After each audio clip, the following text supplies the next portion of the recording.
Hey guys, welcome back to my blog video. সবাই কেমন আছো? আশা করি সবাই ভালো আছো। আমি অনেক অনেক ভালো আছি। আজকে আমার ছিল এক্সাম, 1:30 অবধি এক্সাম আমার শেষ। আবার আমার ছিল বিয়ে বাড়ি, আর 4টার সময় ট্রেন। আমি বাসে চাপতে পারি না, আমার বমি পাই, মাথা ঘোরে। তাও কি আর করার, কষ্ট করে মা বললো আজকে চলে আসতে, বিয়েবাড়ি ছিল বলে।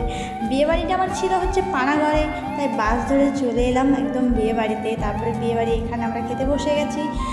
আর এই যে দিয়ে দিয়েছে আমাদেরকে বিরিয়ানি আর সালাড। বিরিয়ানি করেছিল, ঠিক আছে। তারপর বিয়েবাড়ি থেকে বের হয়ে প্যান্ডেলটা দেখো, প্যান্ডেলও দেখে দিলাম, বাইরে সবাই বসেছিল। আর এটা আমার ভাইপো, আমার ভাইপোকে তো সবাই চেনো, আগেই দেখিয়েছি। আর এখানে বসে আছে বর আর বউ। জানো মেয়েটার কত দূরে বিয়ে হয়েছে? পাঞ্জাবে বিয়ে হয়েছে, ভাবতে পারছো? পানাগড়ে বাড়ি আর পাঞ্জাবে বিয়ে হয়েছে। তারপর এখানে আমার একটা ছোট্ট বন্ধুর সঙ্গে দেখা হয়ে গেল, ওর সঙ্গে একটু ভিডিও নিয়ে নিলাম, একটু মস্তিও করে নিলাম।